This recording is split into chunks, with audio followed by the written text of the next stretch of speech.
Good morning students.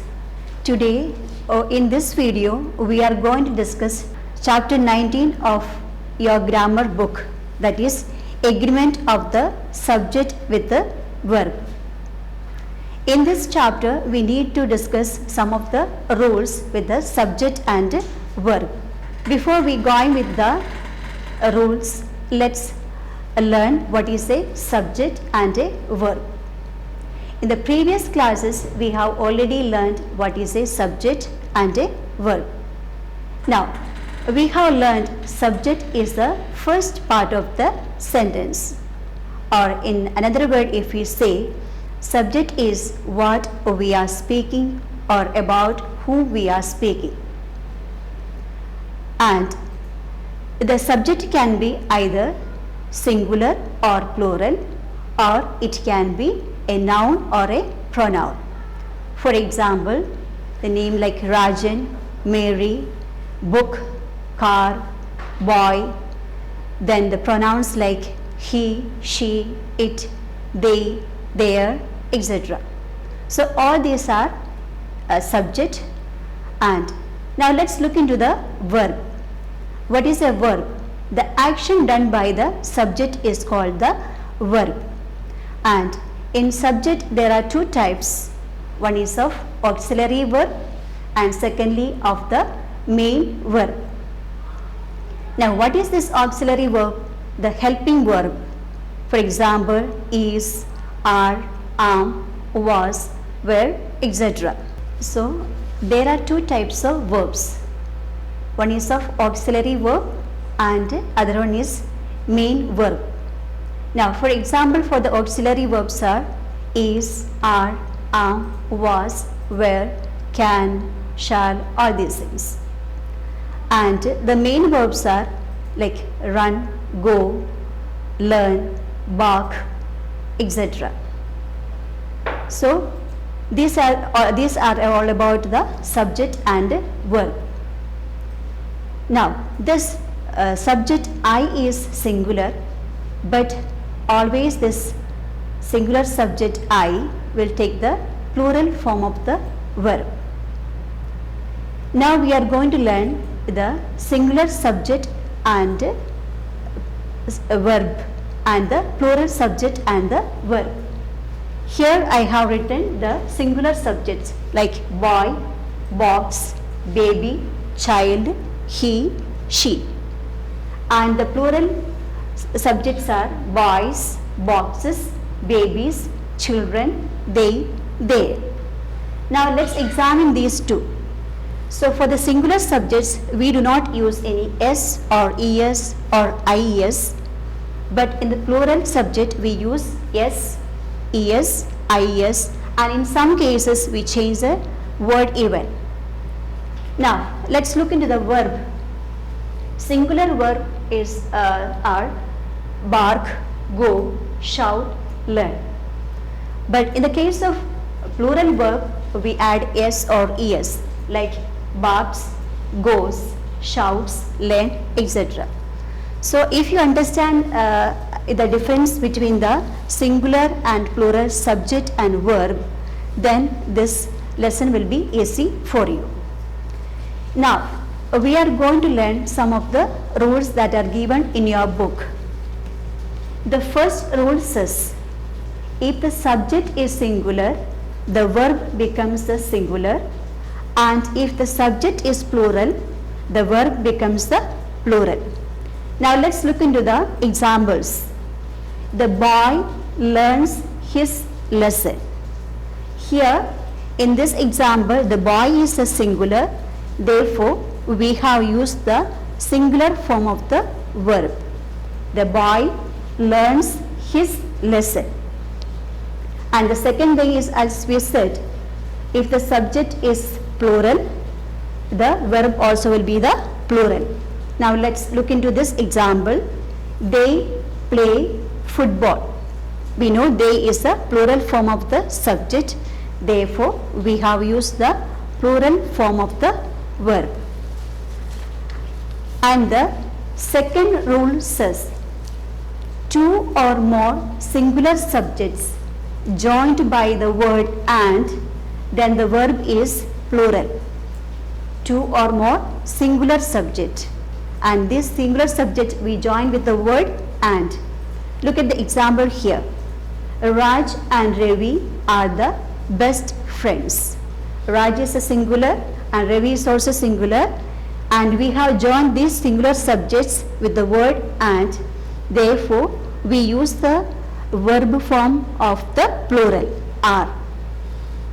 Now, are your brother and sister at home? Here brother is singular and sister is singular. Therefore, we have used the plural form of the subject, that is are. Are your brother and sister at home? Now let's look again into the second rule. Two or more singular subject joined by the word and, then the verb is the plural.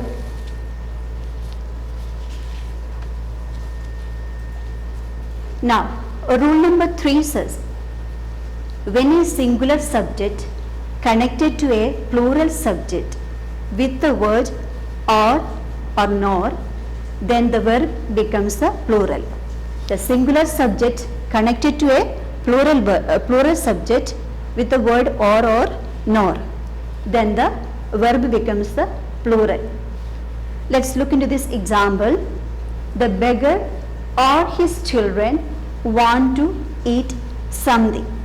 The beggar is singular and we have joined this plural verb his children with the word or. Therefore, we are using the plural form of the verb.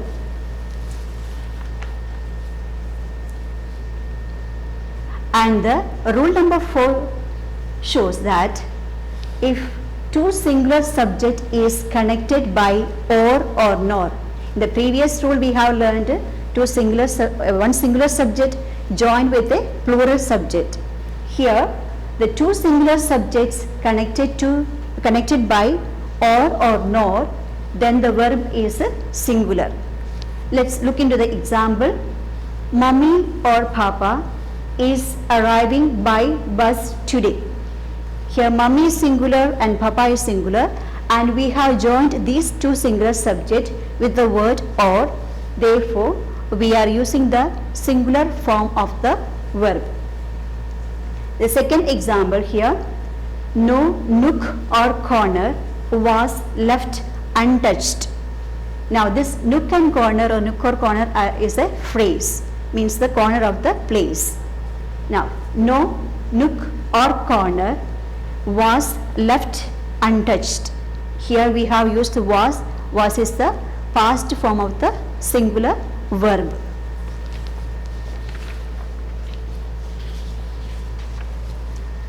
And rule number 5 says, if we use some connectives like with, along with, as well as, together with, etc., some words in a sentence, then the verb in the subject agree with the subject, not with the number of the subjects.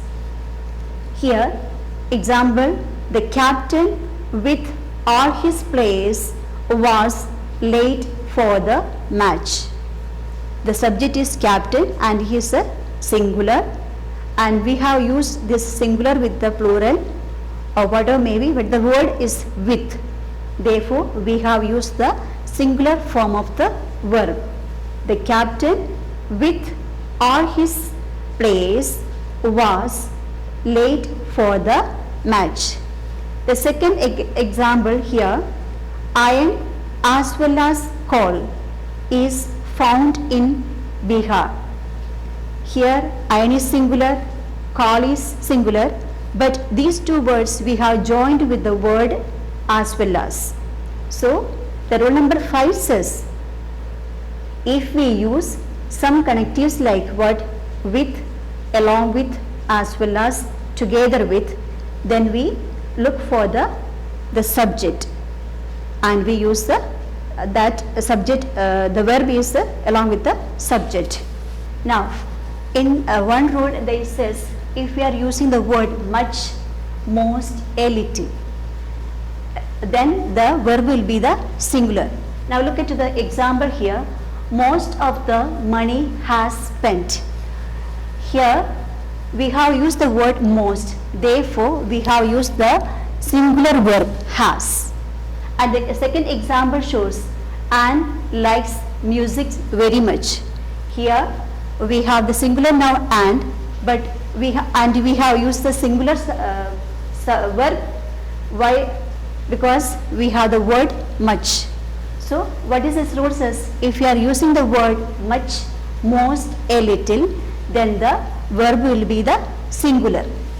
Now let's look another rule. Few, a few, many, several, both, all, some, etc. If you are using these words, then the verb will be the plural. Let's look into the examples here. A few were left after the flood. Here you need to remember these words like few, a few, many, several, both, all, some. So we have used the word a few, therefore we have used the plural form of the verb.